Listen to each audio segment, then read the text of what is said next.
তিল নাকি মেয়েদের সৌন্দর্য, কিন্তু আমার স্বামী এটা সহ্যই করতে পারেন না। আমি বাসর করে চুপ করে বসে আছি। আজ আমার বিয়ে হয়েছে, বিয়েটা পারিবারিকভাবেই হয়েছে।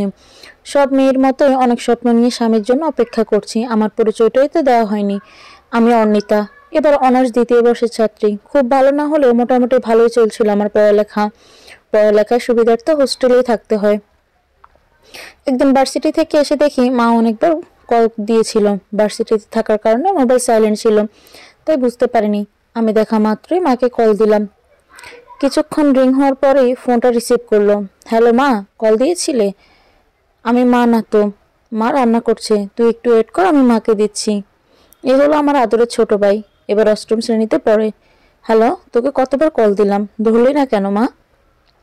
আমি ভার্সিটিতে ছিলাম, মোবাইলটা সাইলেন্ট ছিল, তাই বুঝতে পারিনি। ও, তা বলো কল দিয়েছিলে কেন? তুই কাল সকালে বাসায় চলে আসবি, এখানে তোকে খুব প্রয়োজন। কিন্তু মা, কোনো কিন্তু না, আমি আসতে বলেছি, তুই আসবি, এটাই শেষ কথা। মা শোনো, আমি কিছু বলার আগে ফোনটা কেটে দিয়েছে। আমি খুব চিন্তায় পড়ে গেলাম, কি এমন হলো যার কারণে মা আমাকে হঠাৎ করে যেতে বলছে। কিছুই বুঝতে পারছি না। এসব ভাবতে ভাবতে কখন যে ঘুমিয়ে পড়েছি বুঝতে পারিনি। ঘড়ির দিকে তাকিয়ে দেখলাম সকাল 5টা বাজে। উঠে ফ্রেশ হয়ে আসলাম। মা বলেছে যখন যেতে তো হবেই, তাই সব চিন্তা ভাবনা বাদ দিয়ে রেডি হয়ে বেরিয়ে পড়লাম।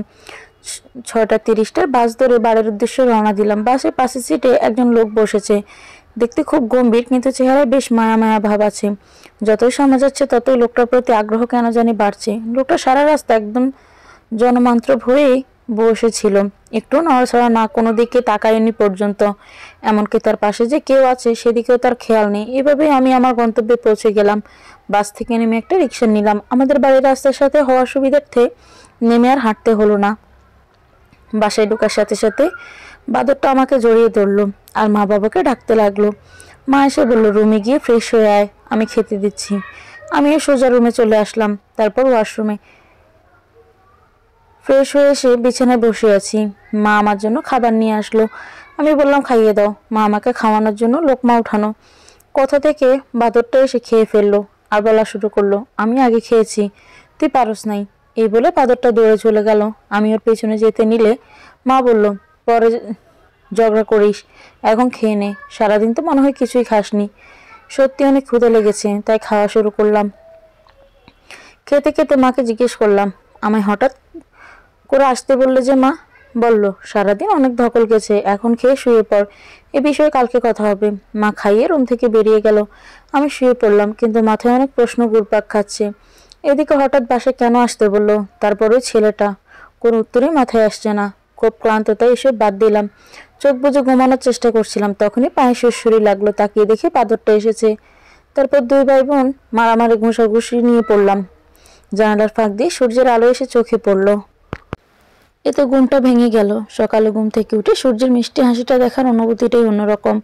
তাই উঠে বারান্দায় এসে দাঁড়ালাম। সূর্য দেখতে দেখতে ওই লোকটার কথা আবারও মনে পড়লো।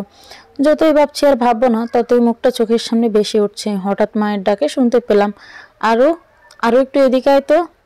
আসছি মা। আমি কিছু না ভেবে মায়ের কাছে গেলাম। এখানে বস, কিছু জরুরি কথা আছে তোর সাথে। হ্যাঁ বলো। তোর বাবা আসুক, তোর বাবাই বলবে। মার সাথে টুকটাক কথা বলতে বলতে বাবা চলে আসলেন। বাবা আমার পাশে বসতে গিয়েও মার পাশে বসলেন, কিন্তু অন্য সময় বাবা আমার পাশেই বসতেন। আমার সাথে দুদিন ধরে কি হচ্ছে কিছুই বুঝতেছি না। মা বাবা ফিসফিস করে কিছু একটা বলছে, যতটুকু কানে এলো। তুমি বলো না, তুমিই বলো, তুমি সব ঠিক করেছো, তুমিই বলো। আচ্ছা, আমিই বলছি। আমি বাবা মাকে কিছু বললাম, তোমরা কি বলবে বলো। বাবা আমতা আমতা করে বলতে লাগলো, আসলে মা, আমি একজনকে কথা দিয়ে ফেলেছি, তোকে কথাটা রাখতে হবে। তুমি কথা দিছো, আমি রাখবো কি করে? কি বলছো এসব? কিছুই বুঝতেছি না, একটু বুঝিয়ে বলবা? আমি বলছি, তোর বাবা তার বন্ধুর ছেলের সাথে তোর বিয়ে ঠিক করে ফেলেছে। কি বলছো এসব তোমরা? কোনো কথা নেই, বার্তা নেই, আর বিয়ে? ছেলে আমাকে দেখলো না, আমি তো ছেলেকে দেখলাম না, আর তোমরা বলছো বিয়ে ঠিক? দেখ মা, রাগ করিস না, যা করেছি তোর ভালোর জন্যই। হ্যাঁ, আমি জানি তোমরা যা করবে আমার ভালোর জন্যই করবে, কিন্তু কোনো কিন্তু না। ছেলে দেখতে মাশাল্লাহ, ওই যে ছবি দেখ তুই, তোরও অপছন্দ হবে না। ছেলের নাম কুয়াশা। ছবির দিকে তাকাতে আমি অবাক, এটা তো ওই লোকটা।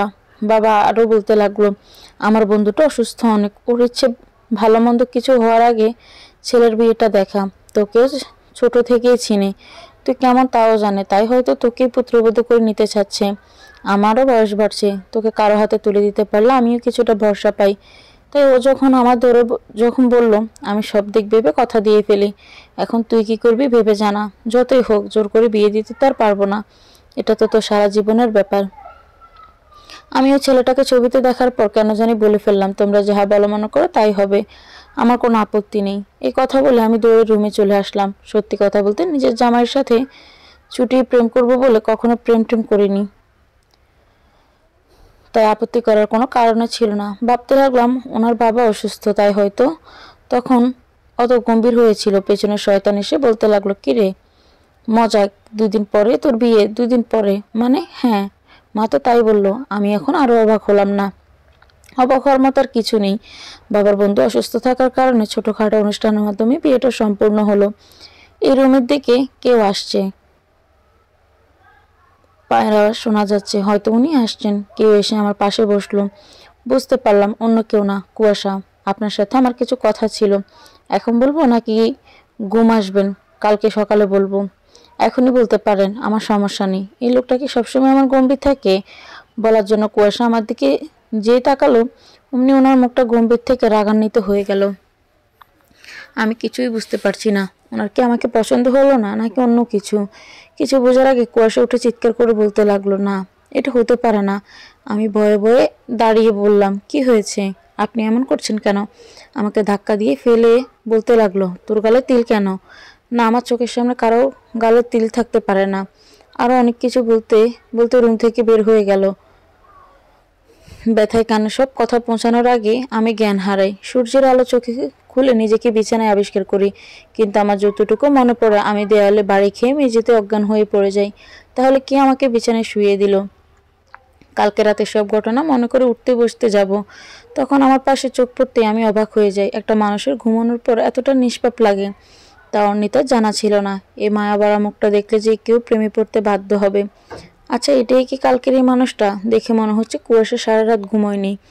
যে তাকে অকারণে আঘাত করলো সে তাকে কেন বিছানায় শুয়ে দিল? মানুষটা কি সত্যিই খারাপ, নাকি মনের ভিতর লুকানো কষ্ট চাপা পড়ে আছে? অর্ণিতা উঠে ফ্রেশ হতে যাবে, তখনই কুয়াশার ফোন একটা কল আসে, কিন্তু কুয়াশা তো ঘুমে। অর্ণিতা কি করবে বুঝতে পারছে না, কুয়াশাকে ডাকও দিতে পারছে না, কলটা রিসিভ করার সাহসও পাচ্ছে না।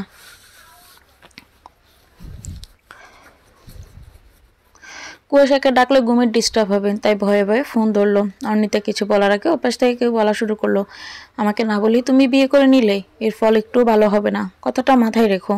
আমি খুব শীঘ্রই দেশে ফিরে আসছি। খুব রেগে কথাগুলো বলল অপর পাশের মেয়েটি। ফোনটা রেখে অর্ণিতা ওয়াশরুমে গেল। কে মেয়েটা? তাহলে কি এটাই কুয়াশার ভালোবাসার মানুষ, যার জন্য কুয়াশা কালকে এত খারাপ ব্যবহার করলো? যদি সত্যি কুয়াশা অন্য কাউকে ভালোবেসে থাকে তাহলে তাকে কেন বিয়ে করলো? সে তো কুয়াশার কোনো ক্ষতি করেনি, তার জীবনটা নষ্ট করার মানে কি?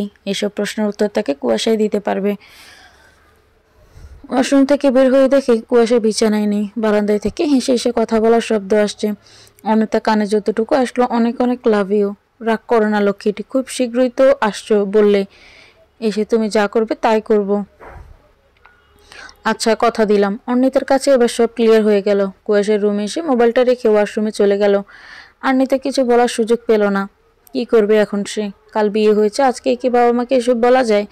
তারা কি এসব সহ্য করতে পারবে? কেউ দরজায় কড়া নাড়ছে। দরজা খুলে দেখলাম একটা মেয়ে। আপামনি? বলেন খালাম্মা, আপনার আর ছোট সাহেবরে ডাকতেছে।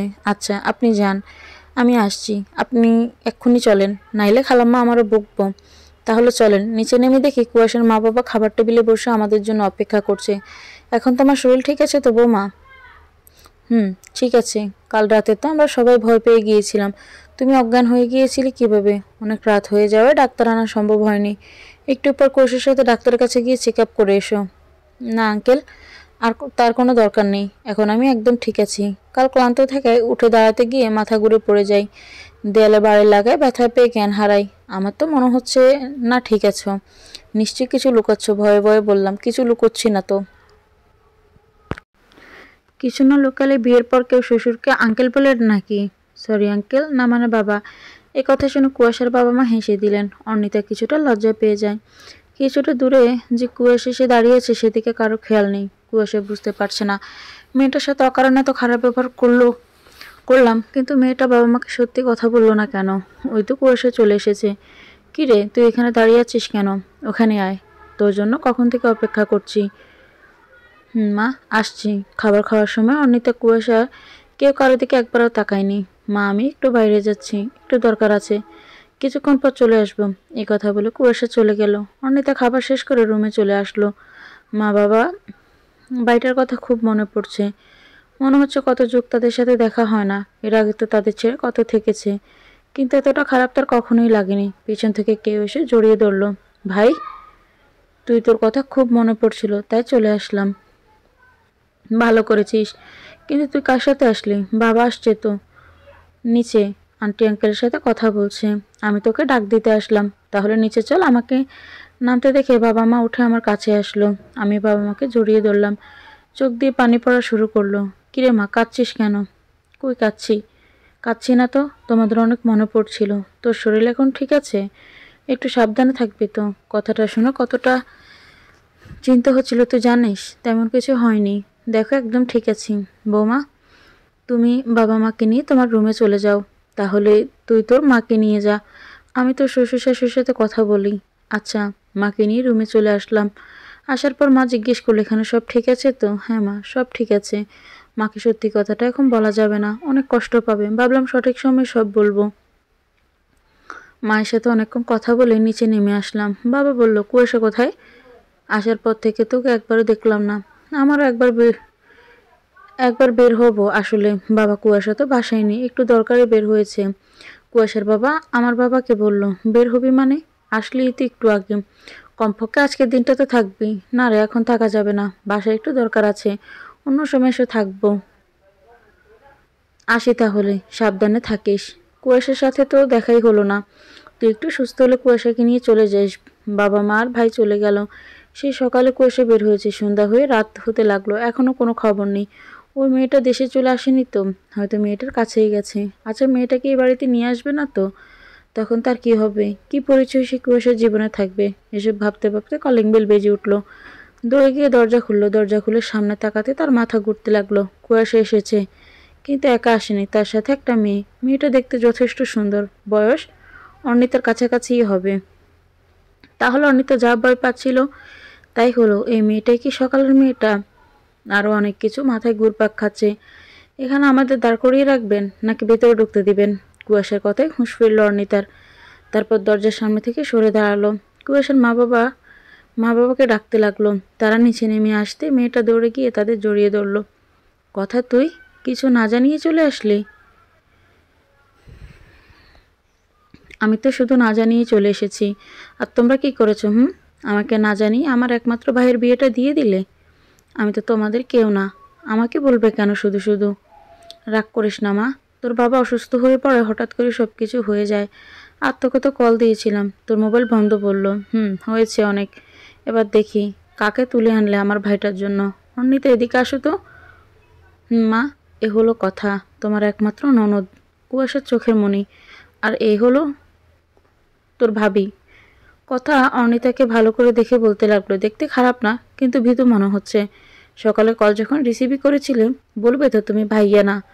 আপনি সকালে কল করেছিলেন, আর তুমি ভাবছো হয়তো ভাইয়ের গার্লফ্রেন্ড, তাই তো? এই বলে কথা হাসতে লাগলো। আর তুমি আমাকে আপনি করে কেন বলছো? আপনি আমার সামনে চলবে, বুঝছো? সরি, ভুল হয়ে গেছে, নেক্সট টাইম যাতে না হয়। অর্ণিতা সব কিছু জানার পর তার নিজের কাছেই নিজেকে ছোট মনে হচ্ছে। ভাই বোনের মতো এত পবিত্র একটা সম্পর্ক নিয়ে না জেনে কত কিছুই ভেবে ফেলেছে। সব কিছু ভালোভাবে না জেনে তার এত কিছু ভাবা ঠিক হয়নি। কুয়াশার কালকের ব্যবহারের পর হয়তো কেউ এটাই ভাবতো। কথা ওর বোন হলেও ওর লাইফে যে অন্য কেউ নেই তা তো হতে পারে না। এবার ঠান্ডা মাথায় সব কুয়াশার থেকে জানতে হবে। এসব ভাবতে ভাবতে অর্ণিতা রুমে চলে আসলো। ভাইয়া, তুমি বুঝলা কি করে যে আমি আজই আসছি? আমি তো তোমাকে শুধু বললাম খুব শীঘ্রই আসছি। আমি তোমাকে সারপ্রাইজ দিতে গিয়ে আমি নিজেই সারপ্রাইজ হয়ে গেছি। আপনার কথা শুনেই বুঝেছিলাম নিশ্চয়ই কোনো শয়তানি বুদ্ধি করেছেন। খোঁজ নিয়ে জানতে পারলাম আপনার এক্সাম শেষ। আমার এক বন্ধু এয়ারপোর্টে জব করে, তার মাধ্যমে জানতে পারলাম আপনি আজই আসবেন। শয়তান! হনুমান, আমাকে না বলে বিয়ে করে নিলি, আবার আমার সারপ্রাইজ প্ল্যান বেচতে দিলি, যাও তোমার সাথে আরই। এই বলে কথা নিজের রুমে চলে গেল। কুয়াশাও রুমের দিকে পা বাড়ালো। বিছানায় চোখ পড়তে দেখা অর্ণিতা ঘুমিয়ে পড়েছে। এই মেয়েটার সাথে শুধু শুধু এত খারাপ ব্যবহার করলাম, মেয়েটার তো কোনো দোষ নেই, একবার সরি বলা দরকার। সরি বললে কি তার অন্যায়টা ক্ষমা করা যাবে? কিন্তু তাকে তার স্ত্রীর সম্পূর্ণ মর্যাদা দেওয়া তার পক্ষে সম্ভব না। বিছানায় অর্ণিতা থাকায় সোফায় বসলো কুয়াশা। অর্ণিতার দিকে আবারও চোখ পড়ল। পরনে নীল শাড়ি, হাতে নীল চুড়ি, দেখতে একদম নীল পরীর মতো লাগছে।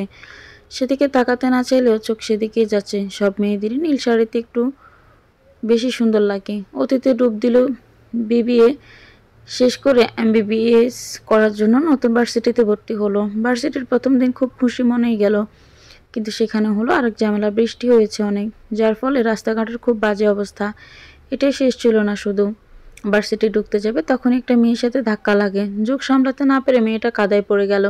মেয়েটার দিকে হা করে তাকিয়েছিল সে। নীল শাড়ি পরেছিল মেয়েটা, মনে হচ্ছিল এইমাত্র আকাশ থেকে নেমে আসা পরি। এই যে মিস্টার, শুনছেন? এভাবে ভ্যালভ্যালের মতো তাকিয়ে না থেকে একটু উঠান। আমি মেয়েটাকে না উঠিয়ে রাগ দেখিয়ে বলতে লাগলাম, চোখে দেখতে পান না, অন্ধ নাকি? ভয় পেয়ে মেয়েটা কিছু না বলে কেঁদেই দিল। কান্না করা মেয়েটাকে একদম বাচ্চাদের মতোই লাগছিল। পরে ভাবলাম মেয়েটাকে উঠানো দরকার। উঠাতে যাব তার আগে কতগুলো মেয়ে এসে উঠিয়ে নিয়ে যায়, আর আমি তার চলে যাওয়া দাঁড়িয়ে দাঁড়িয়ে দেখতে থাকি। এই যে মিস্টার, শুনছেন? এভাবে ভেলবার মতো না তাকিয়ে কি ভাবছেন? বাবা, শেষ হলো, আপনার সাথে কিছু কথা ছিল। অর্ণিতার ডাকে অতীত থেকে বর্তমানে ফিরল কুয়াশা, কিন্তু কুয়াশার মাথায় আসছে না অর্ণিতাও তাকে ভ্যাবলা বলল কেন। এই কথা শুনে কুয়াশার খুব রাগ হলো, তাই অর্ণিতাকে কিছু না বলে রুম থেকে বেরিয়ে ছাদে চলে আসলো। এই লোকটা কি আসলেই ব্রেন গ্রহ থেকে এসেছে নাকি? এত কিছু বলার পরও কোনো কথা না বলে চলে গেল। অর্ণিতারও খুব রাগ হলো, তাই সে কুয়াশার পিছু পিছু ছাদে গেল। আপনি কিছু না বলে চলে আসলেন যে? বললাম তো কিছু কথা ছিল, আমি জানি আপনি কি বলবেন। আসলে কাল রাতে আমার মাথা ঠিক ছিল না। কালকের ওই রকম আচরণের জন্য আমি আন্তরিকভাবে দুঃখিত। পারলে ক্ষমা করে দেবেন। ক্ষমা চাইতে হবে না। কোনো কারণে আপনি এরকম করেছেন তা বুঝতে পারছি, কিন্তু কারণটা কি সেটাই জানতে চাই। কারণ তো অবশ্যই আছে, শুনুন তাহলে। আসলে আমি কুয়াশা বলে শুরু করবে তখনই কথা তাকে ডাকতে থাকে। ভাইয়া, তোমার সাথে অনেক কথা আছে, নিচে চলো। তুই যা, আমি আসছি। না না, এক্ষুনি যেতে হবে, বাবির সাথে পরে প্রেম করতে পারবা। এই কথা শুনে দুজনেই কিছুটা লজ্জা পায়, আর কুয়াশার কিছুটা রাগও হয়। তাই কুয়াশা আর কোনো কথা না বলে নিচে চলে যায়। বৌমনি, তুমিও চলে এসো, এখানে একা একা আর কি করবে? তোমার হিরো তো চলে গেছে, ননদিনী তুমি যাও, আমি আসছি। কথা চলে গেল, কিন্তু অর্ণিতা দাঁড়িয়ে রইল। কি বলতে চেয়েছিল কুয়াশা? আসলে সে কি তা এখনো জানা হলো না। কুয়াশা কি বলতে চেয়েছিল? সে অন্য কাউকে ভালোবাসে? তাকে কি এ বাড়ি থেকে চলে যেতে হবে? কিন্তু অর্ণিতা তো এই অল্প সময়ে কুয়াশাকে অনেক ভালোবেসে ফেলেছে। সবকিছু নির্ভর করছে কুয়াশার কথা বলার উপরে। কবে তার সব প্রশ্নের উত্তর পাবে সে? অর্ণিতা আগের থেকে অনেকটাই সুস্থ, তাই তারা অর্ণিতাদের বাড়ি যাচ্ছে। কথা বাসায় একা একা কী করবে, তাই সাথে তাকেও নিয়ে যাচ্ছে। এখন পর্যন্ত কুয়াশা অর্ণিতাকে কিছু বলেনি, অর্ণিতাও আর কিছু জিজ্ঞেস করেনি। কুয়াশা গাড়িতে ওয়েট করছে। অর্ণিতাও কথা এখনও রেডি হচ্ছে। মেয়েদের রেডি হতে এত দেরি কেন লাগে তা কুয়াশা বোঝে না। অর্ণিতা বাসা থেকে বের হচ্ছে। হালকা গোলাপি রঙের শাড়ি গায়ে, ঠোঁটে লাল লিপস্টিক, চুলগুলো খোপা করে, তাতে বেলি ফুল লাগানো, হাতে রেশমি ছুরি, দেখতে অপরূপ সুন্দর লাগছে। যে কোনো প্রেমিক পুরুষ প্রেমে পড়তে বাধ্য হবে। কিন্তু কুয়াশার তো প্রেমে পড়া বারণ, তবুও কেন তার চোখ অর্ণিতার দিকে যায়। এক অদ্ভুত অনুভূতি কাজ করে তার প্রতি। এই অনুভূতি তার আগেও হয়েছিল। দ্বিতীয়বার কি কাউকে ভালোবাসা যায়? যদি যায় তাহলে তার তো কাউকে ভালোবাসার অধিকার নেই, সে তো অপরাধী। তার জীবনের সাথে অন্য কাউকে জড়ানোর কোনো মানে নেই। সবার জীবনে ভালোবাসা সুখময় হয় না, কারো কারো জীবনে অভিশাপও বটে। ভাইয়া, কখন থেকে ডাক পাচ্ছি, শুনতে পাচ্ছ না? ভাইয়া কথার ডাকে কল্পনা থেকে বাস্তবে আসলো কুয়াশা। কি রে, ষাঁড়ের মতো চেঁচাচ্ছিস কেন? কি বললা তুমি? আমি ষাঁড়, তুমি হনুমান। আমি তোকে কখন ষাঁড় বললাম? বললাম তো। দুই ভাই বোন কি শুরু করে ঝগড়াই করবে নাকি যাওয়া হবে? সরি বৌমনি। ভাইয়া চলো, এখন অনেক দেরি হয়ে গেছে। এই বলে কথা গাড়িতে উঠে বসলো। অর্ণিতা কথার পাশে বসতে নিলে, এ কি করছে বৌমনি? কেন কি করলাম? তুমি এখানে বসছো কেন? তাহলে কোথায় বসবো? কোথায় বসবো মানে সামনে ভাইয়ের পাশে বসবা? না মানে কোনো মানে টানে না। সামনে বসলে বসো, না বসলে নাই। আমার এখানে জায়গা হবে না, এটাই শেষ। অর্ণিতার কিছু না বলে কুয়াশার পাশে গিয়ে বসলো। সারা রাস্তা কথাও অর্ণিতা অনেক গল্পই করলো, কিন্তু কুয়াশা একটা টু শব্দও করেনি। শুধু কয়েকবার আর চোখে অর্ণিতাকে দেখেছে, কয়েকবার কলিং বেল বাজার, কারোর কোনো সারা শব্দ না, দরজা ধাক্কা দিতে নেয় কথা। দরজাটা খোলা থাকায় চোখ সামলাতে না পেরে পড়ে যায় কথা, না সম্পূর্ণ মাটিতে পড়েনি। তার আগে একটা ছেলে ধরে ফেলে কথাকে, দুজন দুজনের দিকে তাকিয়ে আছে। তা দেখে অর্ণিতা মুচকি হেসে বলল, তোমরা কি সারা জীবন এভাবেই থাকবা নাকি সোজা হয়ে দাঁড়াবা? কথা ছেলেটাকে ধাক্কা দিয়ে সরিয়ে বলল, ভালো হচ্ছে না কিন্তু বৌমনি। আর ছেলেটাকে? আমি যতদূর শুনেছি তোমার ভাই তো ছোট, ও হচ্ছে আয়ান আহমেদ, আমার ফুফাতো ভাই। কিরে দাদা ভাই, তুই কবে আসছিস? তোর সাথে কথা বলার আমার কোনো ইচ্ছে নেই। বিয়ে করে শ্বশুরবাড়ি চলে গেলি, তখন তো আমার কথা মনে পড়েনি। আমি তোর বেস্ট ফ্রেন্ড। সরি দাদা ভাই। কেন সরি? আমি শুনছি না। আচ্ছা ঠিক আছে, তুই আমাকে না বলে বিয়ে করে নিস, তাহলেই হয়ে যাবে। এত পাকনামি করতে হবে না, আগে তোর জামাইয়ের সাথে পরিচয় করিয়ে দে। এই হচ্ছে আমার জামাই কুয়াশা রহমান। বুঝলাম। আর এই দজ্জাল মহিলাটা কে রে? ওই আপনি কাকে দজ্জাল বলছেন? দজ্জালকে দজ্জাল বলছি, যে পড়ে যাওয়া থেকে বাঁচালো। তাকে ধাক্কা মারা দজ্জাল না তো অন্য কিছু। বৌমনি তুমি কিছু বলবে? না, আমি এ বাড়ি থেকে এক মুহূর্ত থাকবো না দাদা ভাই। তুই কি এখন বাচ্চাদের মতো ঝগড়া করবি? আর এটা আমার ননদ। বাবা মা কোথায়? দেখছি না তো। মামা তো আহাদের সাথে স্কুলে গেল, কি যেন দরকার। আর মামি তো তোদের জন্য রান্না করছে, তোরা এসেছিস, সে কখন থেকে অপেক্ষা করছি। যা জামাইকে নিয়ে রুমে যা। যাচ্ছি মা, আমার ননদ এসেছে। আগে একটু রুম দেখিয়ে দেই। তো যেতে হবে না। আয়ান বাবা, যা তো রুমটা দেখিয়ে দে। যাচ্ছি মামি। আসেন দজ্জাল বেআইন। কি বললেন আপনি? কই কিছু না তো। অনিতা কুয়াশাকে বলল, আপনি কি যাবেন নাকি বেঁধে নিয়ে যেতে হবে? কুয়াশা কিছু বলতে চেয়ে বলে না, অর্ণিতার পিছু পিছু হাঁটা শুরু করলো। সবাই দুপুরের খাবার খেতে টেবিলে বসছে। কথা আসলো সবার পরে, একটাই চেয়ার খালি, তাও আয়ানের পাশে। বাধ্য হয়ে সেখানে বসতে হলো। বৌমনি, আজকে বিকেলে তোমাদের ওইদিকে ঘুরতে বের হব। ননদিনী, আজ না, কাল গেলে ভালো হয়। আজ অনেক জার্নি হয়েছে, শরীর খারাপ লাগছে। বৌমনি, আরও এক কাজ করি, আজকে বিকেলে ছাদে বসে সবাই আড্ডা দেব। কি বলিস? খারাপ হয় না। ননদিনী, তুমি কি বলো? আমি আর কি বলবো, তোমার যা ভালো মনে হয় করো। সবাই খাবার শেষ করে আগে বিশ্রাম নেবে, তারপর যা খুশি।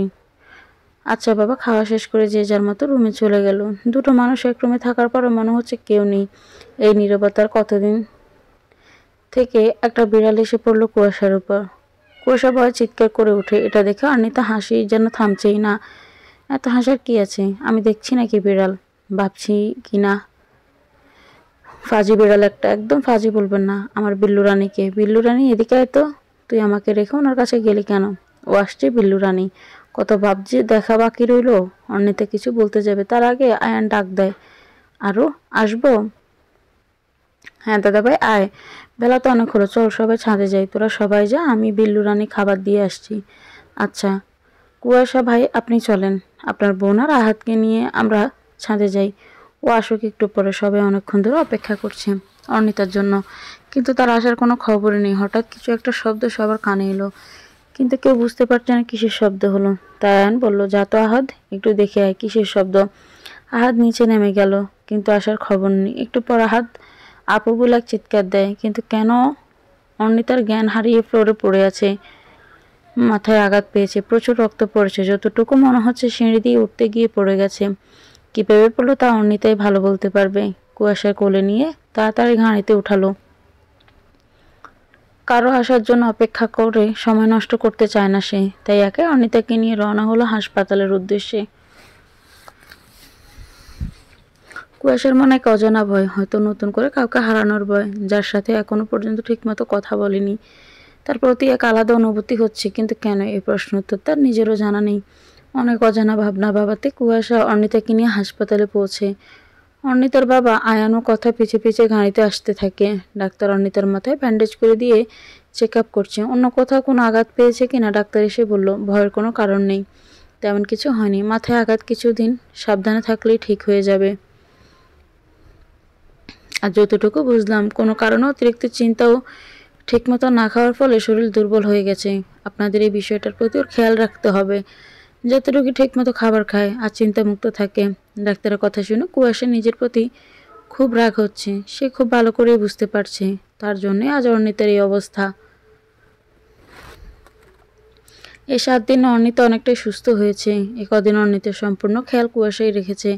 1 মিনিটও চোখের আড়াল করেনি। কখন কি লাগবে, কখন কি খাবে, কখন কোন ওষুধ খাবে ইত্যাদি। এটা কি দায়িত্ব না ভালোবাসা? আজকে বিকেলে অর্ণিতাকে হাসপাতাল থেকে ছেড়ে দিবে।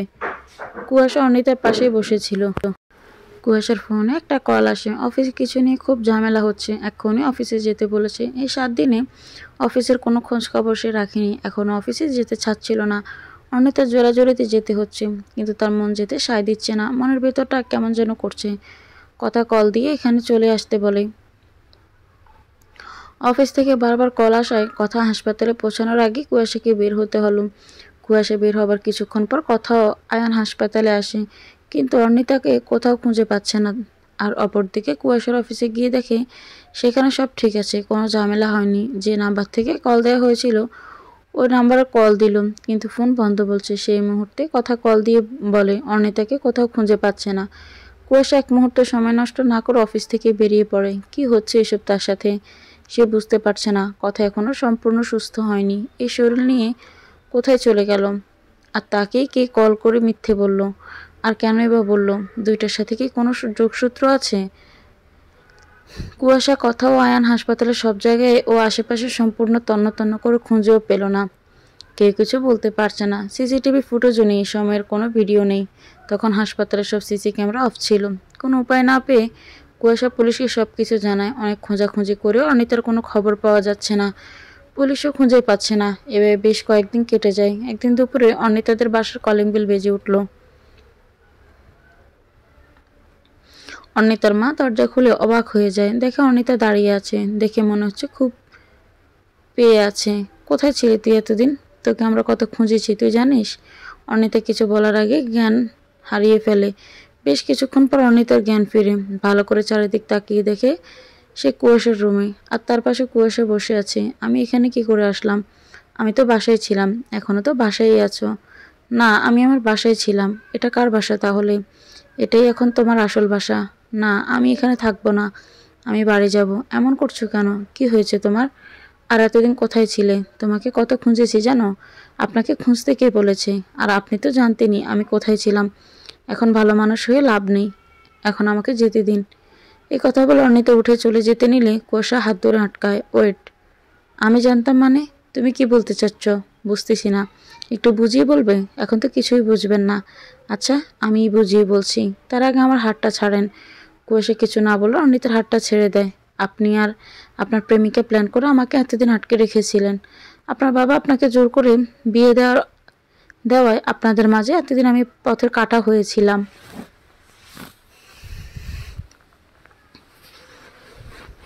তাই আমাকে সরানোর জন্য লোক দিয়ে কিডন্যাপ করিয়েছিলেন। কি বলছো এসব?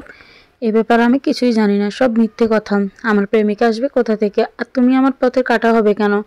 আমি তোমাকে, সব যদি মিথ্যে কথা হয় আর আপনি যদি কিছুই না জানেন, তাহলে বিয়ের রাতে আমার সাথে ওরকম আচরণ কেন করলেন?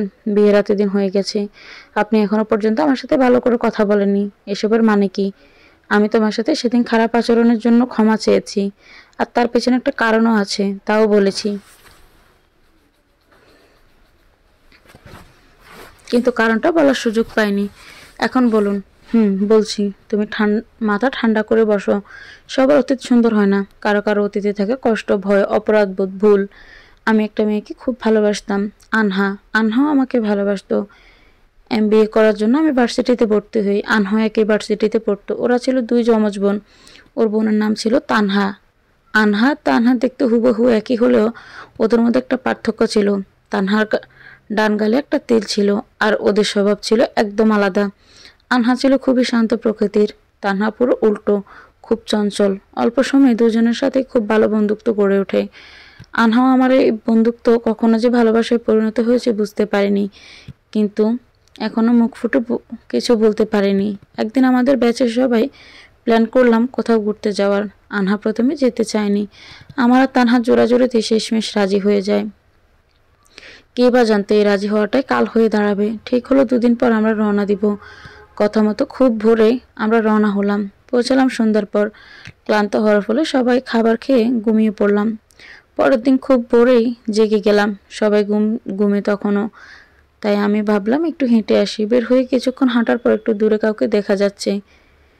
কিছুটা এগোতে বুঝতে পারলাম অন্য কেউ না, আনহা। আনহার কাছে গিয়ে জিজ্ঞেস করলাম, একা একা কি করছো এখানে? বললো, তুমি যা করছো তাই, বলে মুচকি হাসি দিল। আমি কিছুটা লজ্জা পেয়ে গেলাম। দুজন একসাথে কিছুক্ষণ হাঁটলাম। আনহা বলল, এবার আমাদের যাওয়া উচিত। অনেকক্ষণ ধরে এসেছি, আমাদের দেখতে না পেয়ে ওরা খোঁজাখুঁজি শুরু করবে। আমি ভেবে বললাম, ঠিকই বলেছ। এই সুযোগেও কিছু বলতে পারলাম না। হোটেলের রুমে এসে ভাবছি ফিরে যাওয়ার আগে মনের কথাটা আমাকে বলতেই হবে। সকালে নাস্তা করে সবাই বের হয়ে অনেক ঘুরলাম, কিন্তু আনহার সাথে কথা বলার কোনো সুযোগই পেলাম না। দুপুরে খাবার খেয়ে সবাই বিশ্রাম নিচ্ছে। আনহাকে একটা মেসেজ দিলাম, বিকেলে 4:30 নাগাদ আমি সামনের ওই পাহাড়ে তোমার জন্য অপেক্ষা করব। তোমার সাথে তানহার ব্যাপারে কিছু জরুরি কথা আছে, যদি পারো চলে এসো। তানহার নামটা মজা করেই বলি, যাতে রাগ করে।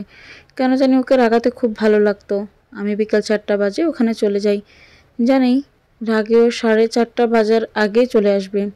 আমি পাহাড়ের উপর দাঁড়িয়ে আছি, হঠাৎ কে যেন পেছন থেকে জড়িয়ে ধরে, মনে করি আনহা। কিন্তু হাতটা ছাড়িয়ে পেছনে ঘুরে দেখি তানহা। আমি কিছুটা অবাক হয়ে জিজ্ঞেস করলাম, তুমি এখানে কি করছো?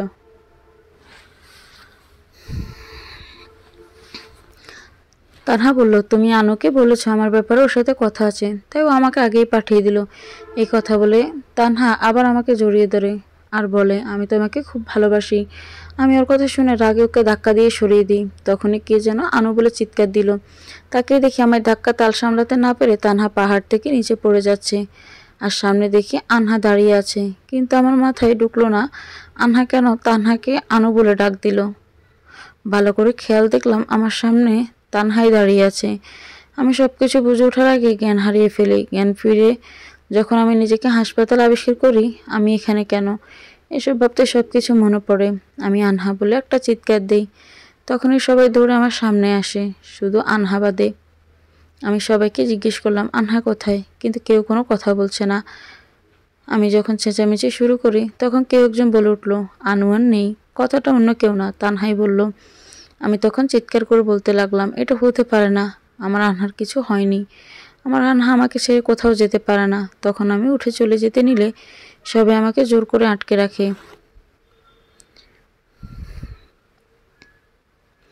সবাই আমাকে শান্ত করে বলছে, আর তানহা বলতে থাকে, আমার জন্য আনু সবাইকে ছেড়ে চলে গেছে।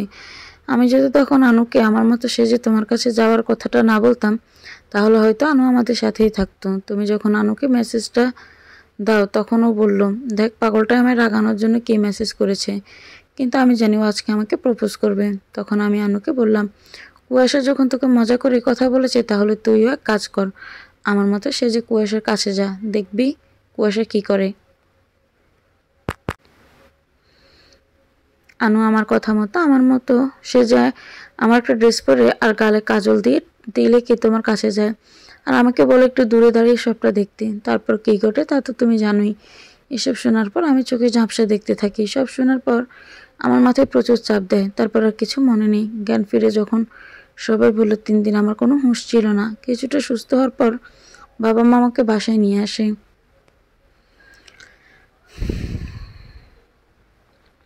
এরপর আমি কারোর সাথে কথা বলতাম না, কারোর সাথে মিশতাম না, অন্ধকার রুমেই থাকতাম সারাদিন।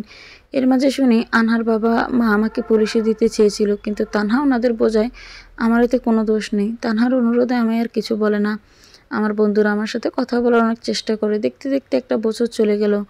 মা বাবা জোরাজুরিতে MBA পড়াটা আবার শুরু করলাম। ভার্সিটিতে শুধু এক্সাম দিতে যেতাম। মা বাবার মুখের দিকে তাকি কোনোরকম পরে MBA ফাইনালে এক্সামটা দিলাম। রেজাল্ট খুব খারাপ একটা ভালো হয়নি। বাবার কথা মতো আমাদের বিজনেসে জয়েন করলাম। আস্তে আস্তে কাজ নিয়ে ব্যস্ত হয়ে পড়ি। কাজের বাইরে কারোর সাথেই তেমন কোনো কথা বলতাম না। এভাবেই আমার দিন কাটছিল। একদিন বিজনেসের জন্য ঢাকার বাইরে ছিলাম। মা ফোন দিয়ে বলল বাবার নাকি স্ট্রোক হয়েছে, তাই যত তাড়াতাড়ি সম্ভব বাসায় আসতে বললাম। সাথে সাথে আমি বের হই। তখন হয় আরেক ঝামেলা, আমার গাড়িটা চালু হচ্ছিল না কোনোভাবে। তাই কোনো উপায় না পেয়ে বাসে করে বাসায় পৌঁছে তারপর বাবার কাছে গেলাম। বাবার পাশে কিছুক্ষণ বসার পর বাবা বলল, আমার একটা শেষ ইচ্ছে পূরণ করবি? আর কতক্ষণ আছে তা তো জানি না। আমি বললাম, কি বলছো এসব? তোমার কিছু হবে না, তোমার জন্য আমি সব করতে পারি, বলো কি করতে হবে। বাবা বলল, তোকে বিয়ে করতে হবে, এটাই আমার শেষ ইচ্ছে। আমি বললাম, কি বলছো এসব? তুমি তো সবটাই জানো, আমার পক্ষে বিয়ে করা সম্ভব না বাবা। উনি উত্তেজিত হয়ে বলতে লাগলো, সব বাবা মাই চায় তার সন্তানের একটা সুন্দর সংসার। আর কিছু বলার আগে বাবা আবার অসুস্থ হয়ে পড়েন। আমি কোনো উপায় না পেয়ে ডাক্তারের আঙ্কেলকে কল দিলাম। ডাক্তার আঙ্কেল এসে বাবাকে চেক আপ করে একটা ঘুমের ইঞ্জেকশন দিয়ে দিল। ডাক্তার আঙ্কেল রুমে থেকে বেরিয়ে আমায় বলল, শোনো কুয়াশা, তোমার বাবাকে কোনোভাবে উত্তেজিত করা যাবে না, তাহলে এর ফল ভালো হবে না, তখন কারোই কিছু করার থাকবে না। তাই তোমার বাবাকে যতটা আনন্দে রাখা যাবে ততই মঙ্গল। আচ্ছা, আমি এখন আসছি, কোনো সমস্যা হলে সাথে সাথে জানিও। আঙ্কেল চলে যাওয়ার পর আমিও ভাবতে লাগলাম, এখন আমার কি করা উচিত। নিজের জন্য বাবার কোনো ক্ষতি হবে এটাও হতে পারে না। এসব ভাবতে ভাবতে চোখে কখন লেগে যায় জানি না। সকালে ঘুম ভাঙলে উঠে বাবার রুমে যাই। বাবা আমাকে দেখে অন্যদিকে মুখ ফিরিয়ে নেয়। আমি পাশে বসে বাবাকে ডাকি, বাবা, ও বাবা, শোনো। কিন্তু বাবা কোনো কথা বলছে না। তারপর আমি বললাম, তুমি যা বলবে আমি তাই করব। বাবা আমার দিকে তাকিয়ে বলল, সত্যি? তুমি বললে আমি এক্ষুনি বিয়ে করব।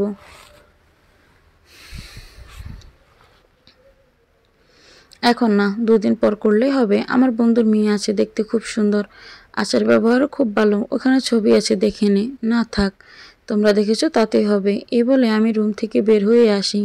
তারপর তোমাকে না দেখে আমার বিয়েটা হয়ে গেল। বিয়ের দিনে আমি আনহার কথা তোমাকে বলতাম, কিন্তু বলতে যাব তখনই দেখি তোমার গালের তিল। ওই তিলের জন্য আমি আনহাকে হারিয়েছি। কারো গালে তিল দেখলে আমার মাথা ঠিক থাকে না, তাই তোমার গালে যখন তিলটা দেখি আমার মাথা গরম হয়ে যায়। তোমার সাথে অনেক খারাপ ব্যবহার করেছি, পারলে আমাকে ক্ষমা করে দিও।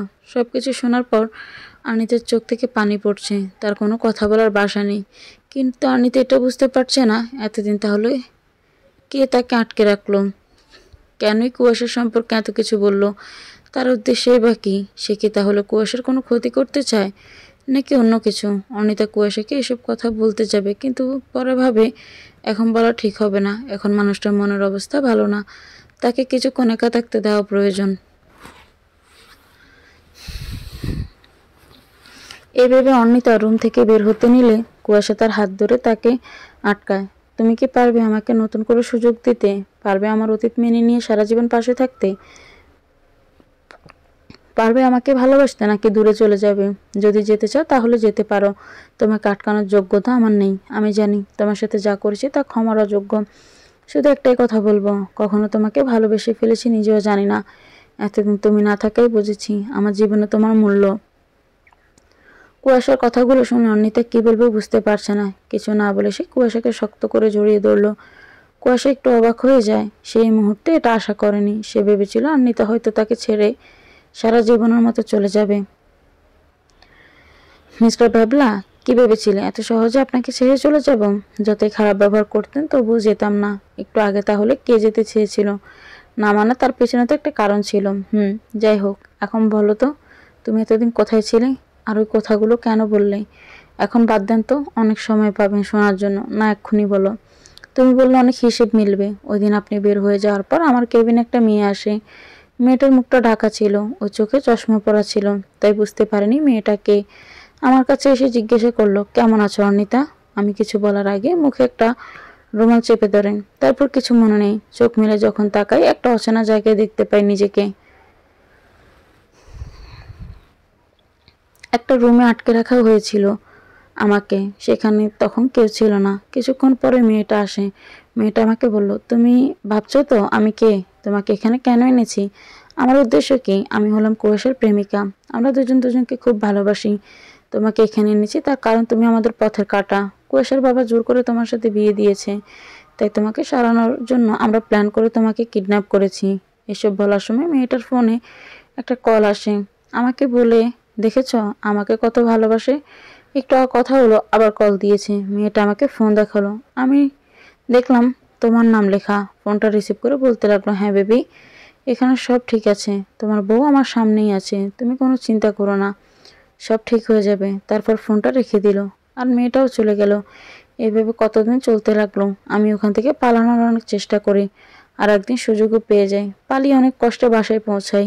এতদিন কিছু না খাওয়ার পরে শরীর দুর্বল হয়ে গেছে, যার ফলে বাসায় পৌঁছানোর পর অজ্ঞান হয়ে যায়।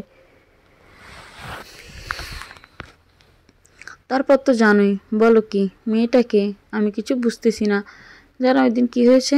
কি, আমার ফোনে তো একটা কল আসলো, বললো অফিসে ঝামেলা হয়েছে, আমাকে তখনই যেতে বললো। তোমার জোরাজোরিতে আমি যেতে বাধ্য হলাম, কিন্তু অফিসে গিয়ে দেখি সব ঠিক আছে। আর যে নাম্বার থেকে কল দেওয়া হয়েছিল সেটা অফিসের কারোই না, আর নাম্বারটা বন্ধ। তার কিছুক্ষণ পর কথা কল দিয়ে বলল তোমাকে খুঁজে পাওয়া যাচ্ছে না। তারপর আমি ভেবেছিলাম দুটো কাহিনীর কোনো না কোনো মিল আছে। এখন শিওর হলাম কে এই কাজগুলো করছে, আর তার উদ্দেশ্যে বা কী। কুয়াশা কিছু বলার আগে বাইরে থেকে কথা ডাক দিল, ভিতরে আসা যাবে কি? এসো। বৌমনি, তোমার গন ফিরেছে? জানো এতদিন কত টেনশনে ছিলাম। আর ভাইয়া, তুমি বৌমনিকে খেতে না দিয়ে প্রেম করছো? ডাক্তার কি বলে গেছে মনে নেই? সরি, আমার খেয়াল ছিল না রে। থাকবেও না। বৌমনি, তুমি বসো, আমি তোমার জন্য খাবার নিয়ে আসছি। তোমার কষ্ট করতে হবে না, আমি নিচে নেমে খেতে পারবো। জানি, কিন্তু তোমার নিচে নামা একদম নিষেধ। অতি প্রয়োজন ছাড়া বিছানা থেকে নামতে না মানা করছে ডাক্তার আঙ্কেল। তোমার শরীর অনেক দুর্বল। অর্ণিতার কিছু বলল না। কথা খাবার আনতে চলে গেল, কথা খাবার নিয়ে রুমে ঢুকলো, আর সাথে আয়ানও। কি খবর ওরও? তোর জন্য কত চিন্তায় ছিলাম জানিস? এখন ভালো আছি। তুই কখন আসলি? মাত্রই আসলাম, চলে যাবো এক্ষুনি। আসছেন যখন আজ আর যাওয়া হচ্ছে না, কয়েকটা দিন থাকতে হবে। না ভাই, পরে এক সময় থাকবো, কোনো না শুনবো না, যা বলেছি তাই হবে। তুমি থাকলে অর্ণিতারও ভালো লাগবে। ডাক্তার ওকে হাসি খুশি রাখতে বলেছে। আচ্ছা ভাই, থাকবো। আয়ান চলে যাচ্ছে, বেশ কয়েকদিন ছিল এ বাসায়। এই কদিনে কথার সাথে তার বেশ ভাব হয়েছে, মনের দিক দিয়ে দুজন অনেকটা এগিয়ে গেছে, তার সবার চোখেই পড়েছে। কিন্তু কেউ কিছু বলেনি। আয়ান বাসা থেকে বের হতে যাবে, তখনই তার বাবা মা বাসায় প্রবেশ করে। আয়ান তার বাবা মাকে দেখে অবাক হয়ে বলল, তোমরা এখানে? আমাকে তো বললে না তোমরা আসছো। তুই কি আমাদের সব কিছু বলেছিস যা আমাদের বলতে হবে? আর কি ভেবেছিস তোর কাজকর্মের কোনো খোঁজ খবর আমরা রাখি না? কি বলছো এসব? তুই ভালো জানিস কি বলছি আমরা। আমি কিছুই বুঝতে পারছি না। এখন তো বুঝবি না, সত্যি বুঝতেছি না। একটু বুঝিয়ে আয়ানকে থামিয়ে দিয়ে অর্ণিতা বলল, তোরা এখন এত বুঝতে হবে না। ফুপি ফুপাকে আগে ভিতরে আসতে দিন। আয়ান আর কিছু না বলে দরজার সামনে থেকে সরে দাঁড়ালো। আয়ানের মা বাবা ভিতরে প্রবেশ করলো। কুয়াশার মা বাবা তাদের উদ্দেশ্যে বলল, আপনাদের আসতে কোনো অসুবিধা হয়নি তো? না না, কোনো সমস্যা হয়নি। কিরে মা, এখন কেমন আছিস? এই তো ফুপি, ভালো আছি। তো জামাই কোথায়? দেখছি না তো। কুয়াশা তো উপরে। ও, তুমি বসো, আমি ডাক দিয়ে নিয়ে আসছি। অর্ণিতা ডাকতে যাবে, তখন কুয়াশা কথা নিচে নেমে আসছে। ওই তো চলে এসেছে। আমার আর যেতে হলো না। ফুপি, এ হচ্ছে কুয়াশা, আর এটা হচ্ছে আমার ননদ কথা। আর কুয়াশা, এরা হচ্ছে আমার ফুপি ফুপা, মানে আয়ানের বাবা মা। কথা আয়ানের কাছে গিয়ে ফিস ফিস করে বলতেছে, তোমার মা বাবা আসবে বললে না তো? আমি জানলে তো তোমাকে বলবো। আর হঠাৎ করে কেন আসলো তাই বুঝতেছি না। দুজনে ফিস ফিস করে কথা বলতেছ, জোরে বলো, আমরাও শুনি। অর্ণিতার কথা শুনে সবাই মুচকি হাসছে। কথাও আয়ান মাথা নিচু করে দাঁড়িয়ে আছে। আমি বের হচ্ছি, আমার জরুরি একটা কাজ আছে। বাবা মা আসার বের হতে পারলাম না, অনেক দেরি হয়ে গেছে। তো জোরাজোরি কাজ পড়ে হবে। আগে তোরা এতদিনের কাজের হিসেব নিকাশ হোক, তারপর অন্য কিছু। আমি আবার কি করলাম? না কিছু না। তাহলে বললে যে? ওসব বাদ দিয়ে পরে দেখা যাবে, এখন আমাদের সাথে চল। কোথায়? তোর জন্য মেয়ে দেখতে যাব। আমরা দেখেছি, আমাদের পছন্দ হয়েছে। এখন তোর পছন্দ হলে আজকে বিয়ের তারিখ ঠিক করে আসবো। কি বলছো তোমরা? আমাকে না বলে এত কিছু করে ফেলেছো? আমার পক্ষে বিয়ে করা সম্ভব না। আয়ন কিছুটা রেগে গিয়ে কথাটা বলল। কেন সম্ভব না? সম্ভব না মানে সম্ভব না। আমি কথাকে ভালোবাসি। রাগের মাথায় কথার নাম বলে এখন চিন্তায় পড়ে গেল। মনে মনে বলছে, কি করলাম এটা? কথার নাম এখন বলা ঠিক হয়নি। সবাই একদম চুপ করে আছে, তা দেখে কথাও আয়নের ভয়ে আরও বাড়ছে। কি হবে এখন তারা বুঝতেছে না। কথার বাবা কথাকে জিজ্ঞেস করলো, তুই কি আয়নকে ভালোবাসিস? কথা কি বলবো বুঝতেছে না, তাই চুপ করে দাঁড়িয়েই আছে। কি হলো? কিছু বল। কথা এবার আয়নের দিকে তাকিয়ে মাথা নাড়ল। তা আমরা যদি তোদের বিয়ে দিতে রাজি না হই, তখন কি করবি তোরা? কথা এবার ভয় পেয়ে কান্নাই করে দিল। ননাদিনী, বাচ্চাদের মতো কান্না করো কেন? ও তো একটা গাদি, তাই কান্না করতেছে। ভাইয়া, ভালো হচ্ছে না কিন্তু। কথা মা, এদিকে এসো। কথা আয়নের দিকে তাকালে আয়ন ইশারায় যেতে বলল। বসো এখানে। এভাবে কেউ কান্না করে নাকি? তাই পাগলটাকে কি সারা জীবন সামলাতে পারবে? কথা কি বলবো বুঝতেছে না। ভয়ও হচ্ছে, লজ্জাও লাগছে, তাই মাথায় নিচু করে চুপ রইল। ওরা যখন দুজন দুজনকে ভালোবাসে তাহলে তো আমাদের আর কোনো আপত্তি থাকার কথা না। আর আয়ানের ব্যবহার আচার আচরণও আমাদের খুব ভালো লেগেছে। আপনারা কি বলেন? আমার আর কি বলবো, এত মিষ্টি একটা মেয়ে পাগলটাকে ভালোবেসে, এটাই তো অনেক। তা ননদিনী, এবার কান্না থামাও। তোমরা দুজন দুজনকে পছন্দ করো, আমরা সবাই আগেই বুঝেছি। তাই বাবা মা এই বিষয়ে আমারও কুয়াশার সাথে কথা বলে। আমরা সবাই মিলে তোমাদের সব বলানোর জন্য প্ল্যান করি। আর বাবার কথা মতো ফুফি ফুফাকে ফোন করে সবটাই জানাই। ও প্ল্যানের কথাও বলি, তোমরা যাতে কিছু না বুঝতে পারো সেভাবেই সবাই কাজ করি। আর তোমরাও আমাদের ফাঁদে পা দাও। কথা ও আয়ান সবটা শোনার পর যেন আকাশ থেকে পড়লো। আর সবাই হাসতেছে। সবাইকে বোকাটাই না বানালো ওদের। দুই পরিবার সম্মতিতে 15 দিন পর বিয়ে তারিখ ঠিক হলো। সবাই খুব খুশি। আয়ান বাবা মার সাথে বাড়ি চলে গেল। দেখতে দেখতে বিয়ে চলে এলো। আজ কথার গায়ে হলুদ। অর্ণিতা একটু বেশিই চাপে আছে, একমাত্র ননদের বিয়ে। অপরদিকে তারাই ফুফাতো ভাইয়ের সাথে। এদিকে তার শরীরটা হঠাৎ আজকে খারাপ লাগছে। কয়েকবার বমি করে তার শরীর এখন বড্ড ক্লান্ত। কথা কি যেন খুঁজে না পেয়ে অনিতাকে ডাকছে, কিন্তু সে উঠে যাওয়ার মতো শক্তি পাচ্ছে না। উঠে যেতে নিলে সে ফ্লোরে পড়ে যায়। কথা অনিতাকে খুঁজতে খুঁজতে রুমে এসে দেখে অনিতা ফ্লোরে পড়ে আছে।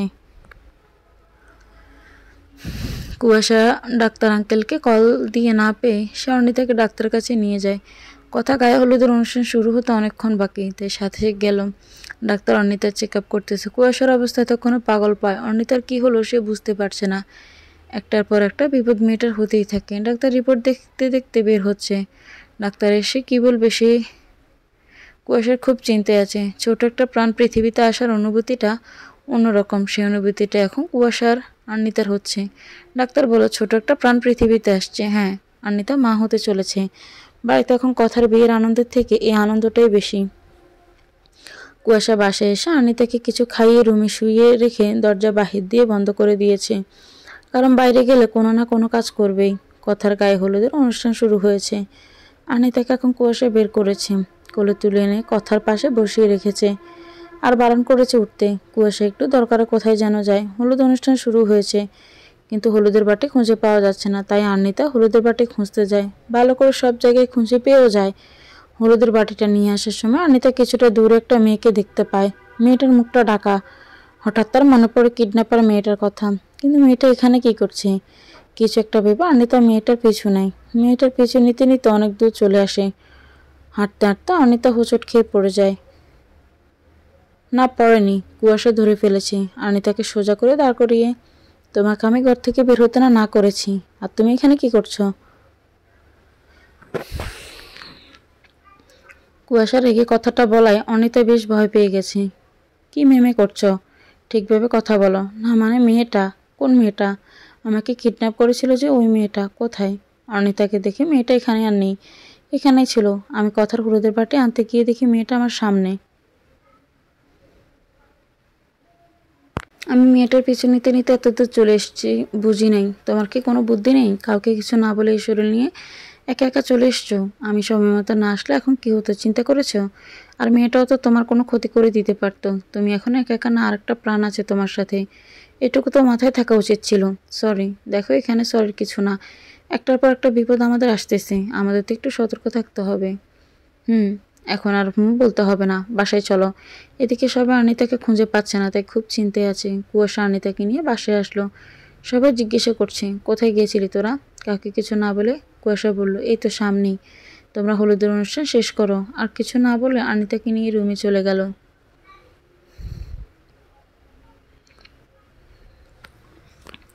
অনিতাকে সকাল থেকে বসিয়ে রেখেছে কথার পাশে। অনিতার এখন মনে হচ্ছে তারও আজ বিয়ে। নতুন বউর মতো বসে আছে। আয়ানরা সবাই চলে আসছে। সবাই কত মজা করছে, কিন্তু সে চুপ করে বসে আছে। কথা অনিতাকে বলছে, বৌমণি বলো তো, একটু পর আমাদের সম্পর্কটা কি হবে? কেন, কি হবে? তুমি আমার বড় ভাইয়ের বউ, এই হিসেবে আমি তোমার ননদ। ও তুমি আমার ভাবি। আর অপরদিকে আয়ান তোমার বড় ভাই। তাহলে আমি তোমার ভাবি। ও তুমি আমার ননদ। তাহলে আমরা কে কাকে কি বলবো? ফাজিল, যত ফাজলামি কথা তোমার মাথায় আসে। ফাজলামি না, সত্যি আমি কনফিউজডে আছি। আগে যা বলা হতো তাই থাকবে, নতুন করে আর কোনো কিছুর দরকার নেই। ফাজিল মেয়ে, এখন সাজো। পরে না সেজে বিয়ে হয়ে যাবে। কথার সাজগোজ শেষ, এখন তাকে বাইরে নিয়ে যাওয়া হচ্ছে। কুয়াশা এসে বলল কিছু সময়ের জন্য অনিতা বাইরে যেতে পারবে, কিন্তু তার চোখের আড়ালে না। কথা আয়ানের বিয়ে সম্পূর্ণ হলো, এখন কনে বিদায়ের পালা। সবার হাসি মুখে এখন কান্নায় পরিণত হয়েছে। কথা চলে যাওয়ার পর কুয়াশা আনিতাকে নিয়ে ডাক্তারের কাছে গেল। আনিতা কান্না করতে করতে কিছুটা অসুস্থ হয়ে পড়েছে। আনিতা বাসায় ফেরার পথে কুয়াশার বুকে মাথা রেখে ভাবে এত সুখ কি তার কপালে সইবে। কেন জানি তার মনের ভিতরটা কেমন করছে, মনে হচ্ছে নতুন কোনো বিপদ তার আঙিনায়। বাসায় প্রবেশ করে বড় ধরনের একটা শক খেলো কুয়াশা। দরজা খুলে একটা মেয়ে তাকে জড়িয়ে ধরল। মেয়েটার মুখ এখনো দেখেনি। কুয়াশা কিছুটা সংকোচ বোধ করছে, মেয়েটাকে দূরে সরিয়ে দিল এবং কিছুটা অবাক হলো, কারণ মেয়েটা অন্য কেউ না, তানহা। তানহা, তুমি এখানে হঠাৎ করে কিছু না বলে চলে এসেছো যে? আর তোমার এই ব্যবহারের মানে কি? তুমি আজও আমায় চিনতে পারছো না কুয়াশা? বুঝলাম না, কি বলছো?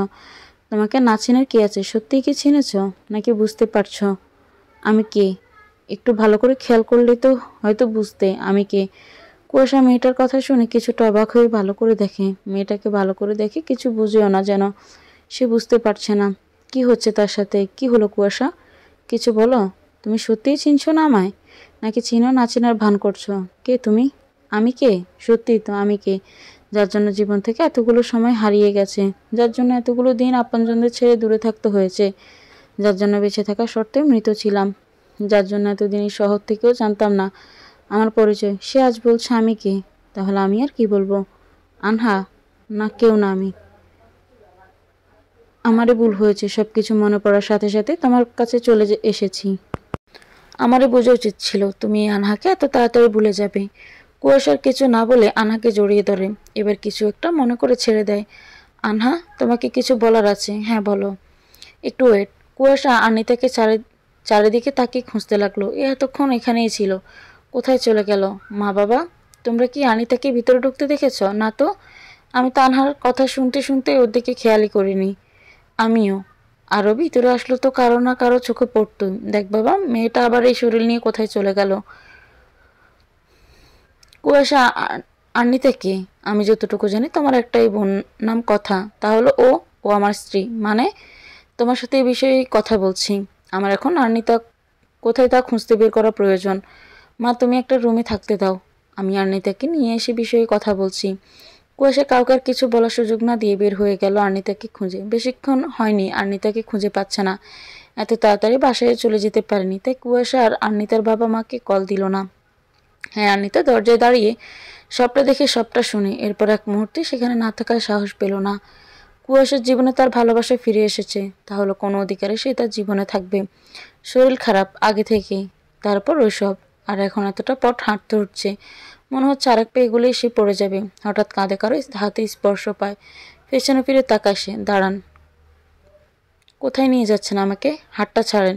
কথা না বলে চুপচাপ গাড়িতে ওঠো। না, উঠবো না। আপনার সাথে কেন যাব আমি? কেন যাবে মানে? তুমি আমার স্ত্রী, আমার সাথে যাবে না তো কার সাথে যাবে? আপনার জীবন, আপনার ভালোবাসার মানুষ ফিরে এসেছে, এখন আমি কার সাথে যাব, কোথায় যাব, এগুলো আপনার ভাবা দরকার কি? অবশ্যই দরকার আছে। আনহা আমার অতীত, আর তুমি আমার বর্তমান ও ভবিষ্যৎ। অনিতা চুপ করে আছে, হয়তো অভিমানী। এখানে আর কোনো কথা না, যা বলার বাসায় গিয়ে বলবে। ডাক্তার তোমাকে বিছানা থেকে নামতে নিষেধ করেছে, আর তুমি একা একা হেঁটে এত দূর চলে এসেছ। আমার সাথে রাগ করে আমার রাজকুমারীকে কষ্ট দিচ্ছ কেন? কি বলেছো এটা রাজকুমারী? এটাই হলো আমার রাজকুমার। না, রাজকুমারী। আমি বলছি তো রাজকুমার। তাহলে দুটো একসাথে হলে কেমন হবে? ভাবনাটা খারাপ না। তা রাজকুমারীর মায়ের কি রাগ কমেছে? তাহলে গাড়িতে উঠেন।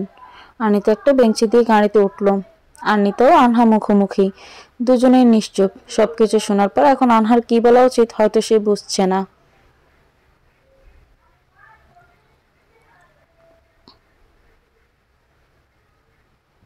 সময়ের স্রোত কারোর জন্য থেমে থাকে না, কুয়াশারও এতে কোনো দোষ নেই। আনহা তো সবার কাছে মৃত ছিল এতদিন, হয়তো ভাগ্য এটাই লেখা ছিল।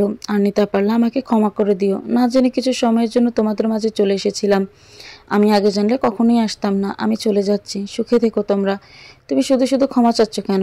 এতে তো তোমার কোনো দোষ নেই।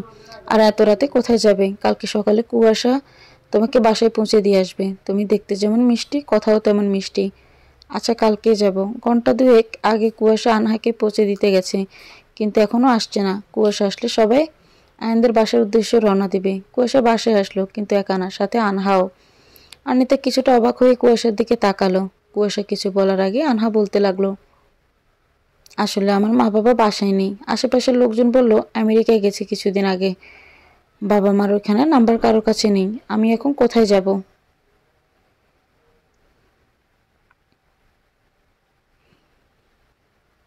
তাই কুয়াশা আমাকে এই বাড়িতেই নিয়ে আসলো। আমি না করেছিলাম, কিন্তু ও তো শুনলো না। তুমি কিছু মনে করো না, আমি এক্ষুনি চলে যাব। মনে তো অবশ্যই করেছি।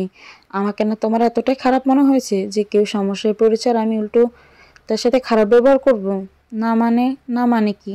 এটা তোমারও বাড়ি, তোমার যতদিন খুশি তুমি থাকবে। মা বাবা ভুল কিছু কি বলেছি আমি? না, একদম ঠিক বলেছ। হ্যাঁ আনহা, তোমার যতদিন খুশি তুমি থাকবে, কারো কোনো সমস্যা নেই। সবাই গেল আর নিতা যাওয়া হলো না। কুয়াশাও যেতে চাচ্ছিল না, তার জোরাজুরিতেই গেল। তাকে দেখে রাখার জন্য কুয়াশার মা থাকলো। আর আনহার সাথে সবাই অনেক যেতে বলেছিল, কিন্তু গেল না। বেশ কিছুক্ষণ পর উপরের রুমে কিছু পড়ার শব্দে আনহার মুখের কোনো হাসি দেখা দিল। শব্দ শুনে কুয়াশার মা তাড়াতাড়ি উপরে গেল। শব্দটা আর্নিতার রুম থেকে এসেছে। পিছু পিছু আনহাও গেল। আর্নিতা তুলিকে কুয়াশার বাসার যে কাজ করে ধরে দাঁড়িয়ে আছে। কি হয়েছে জানতে চাইলে তুলি বলল, ছোট সাহেব যাওয়ার আগে বলে গেছে যাওয়ার আগে আপামনির যা প্রয়োজন আমি যেন দেই। আর আপামনির জামা কাপড়গুলো ধুয়ে ছাদে শুকাতে দিয়ে আসি। তাই জামা কাপড়গুলো ধুতে ওয়াশরুমে ঢোকার সাথে সাথে পা পিছলে পড়ে যায়। ওখানে সাবান পানি আসলো কোথা থেকে বুঝতেছি না খালাম্মা। বলিস কি? খালাম্মা আপনি ভাবেন, আমার জায়গায় আপামনি থাকলে কি হইতো? আমার তো মনে হইতেছে কেউ ইচ্ছে করে এই কাজটা করেছে। আনহার দিকে তাকিয়ে কথাটা বলল তুলি। আনিতা তুলির কথা শুনে ভয় পেয়ে পেটে হাত দিল।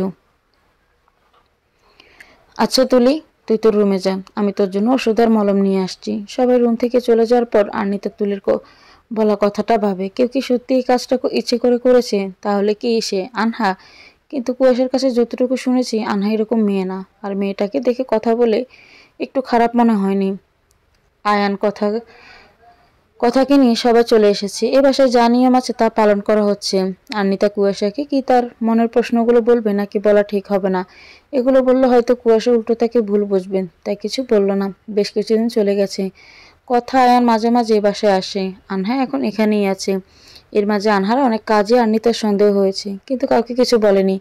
একদিন সকালে আনিতা আনহাকে চা দিতে গিয়ে দেখে দরজার ফাঁক দিয়ে কিছু একটা দেখে। বড় ধরনের শখ হলো। সে বুদ্ধি করে হাতে থাকা মোবাইল দিয়ে ভিডিও রেকর্ডিং করে রাখে। কুয়াশা মোবাইলের সবটা দেখার পর রাগে চোখ লাল করে ফেলেছে। এক্ষুনি সে তার কাছে গিয়ে এগুলো করার মানে কি তা জানতে চাইবে। আন্নিতা তাকে বোঝায়, এখন এভাবে সব প্রশ্নের উত্তর পাওয়া যাবে না। আমাদেরও এখন প্ল্যান মতো কাজ করতে হবে। যাতে ও নিজে থেকে সবটা বলতে বাধ্য হয়। দুজনে প্ল্যান মতোই কাজ করছিল। একদিন সকালে তানহা গালের তিলটা ঢাকার আগে আন্নিতা রুমে চলে আসে। গালের তিল দেখে আন্নিতা তানহা বলে ডাক দেয়। কারো গলার আওয়াজ শুনে তানহা পেছনে তাকায়। আনিতা তুমি তুমি এখানে কি করছো? আমি যাই করি, তুমি যে সত্যি করে বলো আমি আনহা। চিনতে পারছো না? তুমি কিছুতেই আনহা হতে পারো না, তুমি তানহা। আমি একদম নিশ্চিত। তুমি তাহলে এতদিন আনহা সেজেছিলে, কিন্তু কেন? তুমি ভুল বুঝছো, আমি আনহা না। আমি কোনো ভুল বুঝছি না। এতদিন তুমি সবাইকে ভুল বুঝিয়েছো, এখন সব ঠিকঠাক বুঝেছি। তোমার এতদিনের ব্যবহার আমাদের সন্দেহ হয়েছিল, আজকে আমি একদম নিশ্চিত হলাম। গালে তিল ডেকে রাখলেই তানহা থেকে আনহা হওয়া যায় না। তুই যখন তোর স্বামীর প্রাক্তনকে এই বাসায় থাকতে দিলি তখন ভেবেছিলাম তোর মাথায় বুদ্ধি নেই। এখন তো দেখছি যথেষ্ট বুদ্ধি আছে। তুই যখন সব জেনে ফেলি তাহলে শোন, কুয়াশা শুধু আমার। কুয়াশাকে পাওয়ার জন্য আমি সব করতে পারি। কি বলছো এসব? তুই যা শুনলি তাই। তোকে এখন আর বাঁচিয়ে রাখা যাবে না। এর আগে বহুবার চেষ্টা করেছি, কিন্তু তোর ভাগ্য ভালো, তুই বেঁচে গেছিস। এখন তোকে মরতে হবে। আর এবার তুই কোনোভাবেই রেহাই পাবি না। তার মানে আমাকে হাসপাতাল থেকে কিডন্যাপ তুমি করেছিলে, তারপর কথার গায়ে হলুদ তুমি এসেছিলে, আর ওই দিনের তাহলে ওয়াশরুমের সাবান পানি তুমিই ফেলেছিলেন। এই তো মেয়ে সুন্দর মতো সব বুঝে গেছে। এখন তুই মর। এ কথা বলে তাহা টেবিলে থাকা ছুরিটা হাতে নেয়। না, তুমি আমাকে মারতে পারো না। আমি কি পারি তোর কোনো ধারণা নেই। কুয়াশাকে পাওয়ার জন্য আমি আমার নিজের বোনকে খুন করতে পেরেছি। আর তুই কি? তোকে মারার কাছে কোনো ব্যাপারই না। তোর জন্য আমার এতদিনের সব পরিশ্রম সব জলে যাবে। এটা কিছুতেই হতে পারে না।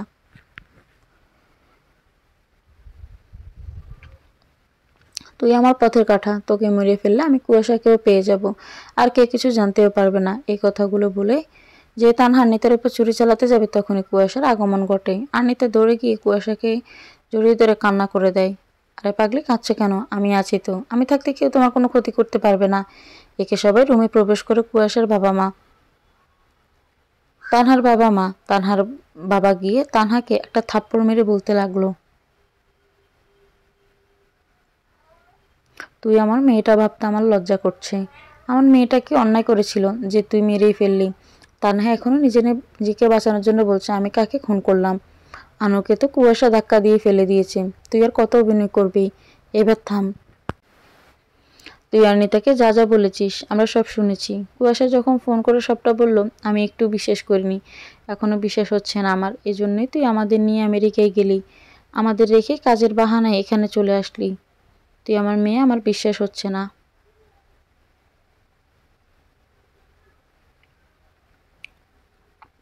অর্নিতা যদি জীবনে ঝুঁকি না নিত তাহলে আমরা কিছুই জানতে পারতাম না, আর তুই তোর অপকর্মগুলো একটার পর একটা চালিয়ে যেতে থাকতি। এই বলে তানহার বাবা কান্না করতে লাগলো। তানহা কিছুক্ষণ চুপ থেকে বলতে লাগলো, যমজ মানেই তো দুজন সমান। কিন্তু বাবা মা আনুকেই বেশি ভালোবাসতো, কারণ হয়তো আনু পড়াশোনায় ভালো ছিল, আমার থেকে চুপচাপ ছিল। শুধু এই কারণেই কি বাবা মা দু সন্তানকে দুই চোখে দেখবে? আমার কোনো চাহিদার অপূর্ণ ছিল না, কিন্তু বাবা মার ভালোবাসার সাথে কোনো কিছুর তুলনা হয় না।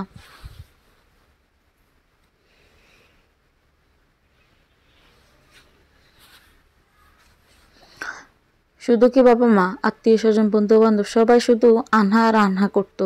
আনহাকে খুব হিংসে হতো, তবুও ভাগ্য ভেবে সব উড়িয়ে দিতাম। মনের কষ্টগুলো মনে রেখে সবসময় হাসি মুখেই থাকতাম। যেদিন কুয়াশাকে প্রথম দেখি সেদিনই মনের ভিতরে অন্যরকম অনুভূতি হয়, নিজের অজান্তে ভালোবেসে ফেলি। ভেবেছিলাম নিজের সব কষ্ট ভোলার জন্য হয়তো কাউকে খুঁজে পেয়েছি। সেই ভাবনা সত্যি হওয়ার আগে এখানেও আনো চলে আসলো। এবারে চুপ করে দূরে সরে যেতে চেয়েছিলাম, কিন্তু ওদের দুজনকে যত একসাথে দেখতাম ততই কষ্ট বাড়তে থাকে।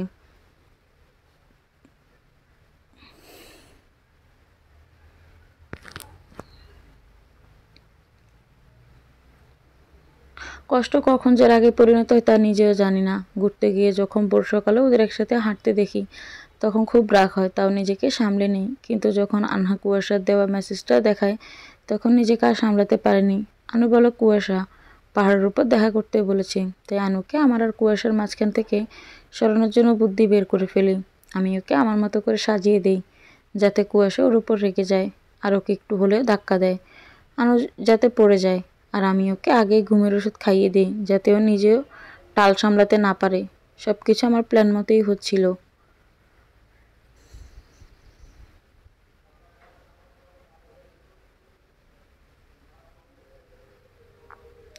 কুয়াশা ওকে ধাক্কা দিল, কিন্তু উল্টো দিকে। তাই আমি আড়াল থেকে বেরিয়ে এসে আনহাকে ফেলে দিই।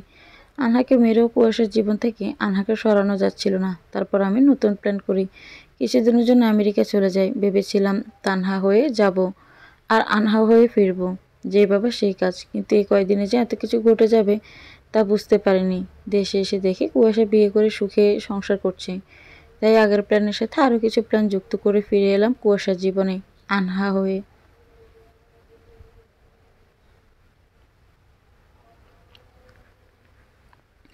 কিন্তু তাতেও কোনো লাভ হলো না। এতদিনে যতটুকু বুঝলাম সবার ভাগ্যে ভালোবাসা থাকে না, আর জোর করে কাউকে পাওয়া যায় না। আমার জীবনে আর কিছুই পাওয়ার নেই, আর আমাকেও কারো প্রয়োজন নেই। তাহলে আমি থেকে কী লাভ? এই কথা বলে তানহা হাতে থাকা চুড়িটা দিয়ে নিজের হাত কেটে ফেলে। দেখতে দেখতে 25 বছর চলে গেল। না, সেদিন তানহার কিছু হয়নি। সেদিন হাসপাতালে নিয়ে যাওয়ার পর তানহাকে আর খুঁজে পাওয়া যায়নি, শুধু একটি চিঠি রেখে গিয়েছিল।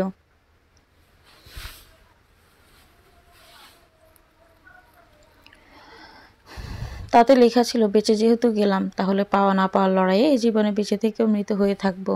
এটাই আমার উপযুক্ত শাস্তি মনে করি। এটি তানহা। আর নিতে চিঠিটা ফ্রেমে বন্দি করে দেয়ালে টাঙিয়ে রেখেছে। কেন, তার উত্তর সে নিজেও জানে না। এটাই এখানে কেন? এটা কার লেখা? তানহাটা কে?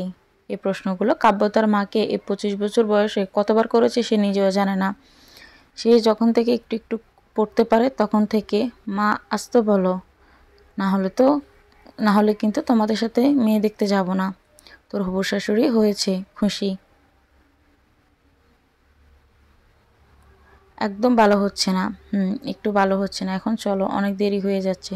কুয়াশা ও আর্নিতা তাদের একমাত্র ছেলে কাব্য আহমেদ, তার জন্য মেয়ে দেখতে এসেছে। পাত্রীকে সবার পছন্দ হয়েছে। পাত্রী মার সাথে কথা বলার জন্য তাকে ডাকা হয়।